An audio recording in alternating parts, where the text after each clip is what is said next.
Sir அண்ணனுக்கு முன்னாடியே வந்து தம்பி வந்துட்டாரு சார், சீக்கிரமா ரிலீஸ் வந்துட்டாரு. அண்ணன் வந்து இன்னும் ரிலீஸ் ஆகல, பட் தம்பி படம் வந்து அப்படி போக விட்டுருக்காரு, வந்துருவாரு சீக்கிரமா. வேற ஒண்ணு இல்ல. எனக்கு ஒன்றே ஒன்றுதாங்க, எல்லா படங்களும் நல்லா வரணும். எல்லா படமும் கண்டிப்பா நல்லா வரும். எல்லா படத்திலயும் உழைப்பு பயங்கரமா இருக்கு, எல்லாருடைய உழைப்பும். அண்ட் ஒவ்வொரு டீம் தான் மாறுது ஒவ்வொரு படத்துக்கும், அந்த உழைப்பு அப்படியே தான் இருக்குது.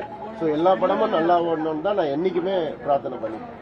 இந்தி போராட்டம் எந்த அளவுக்கு இந்த தலைமுறைக்கு வந்திருக்கு இந்த படத்து மூலமா வந்து அது இனிமேல் தான் தெரியும். எந்த அளவுக்கு ரெஸ்பான்ஸ் இருந்தது? ரெஸ்பான்ஸ் எக்ஸ்ட்ராடினரியா இருக்குது. ஏன்னா எதையுமே தப்பா சொல்லல, அதுலயும் ஒரு டயலாக் இருக்கும்.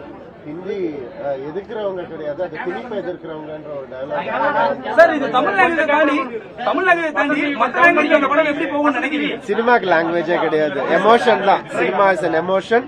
அந்த எமோஷன் ரொம்ப அழகா ஒர்க் அவுட் ஆயிருக்குன்னு நம்புறோம் நாங்க எல்லாருமே. அண்ட் கைத்தட்டல்கள் கேட்கும் போது எல்லா எமோஷனும் ஒர்க் அவுட் ஆயிருக்குன்னு நினைக்கும் போது ரொம்ப சந்தோஷமா இருக்கு.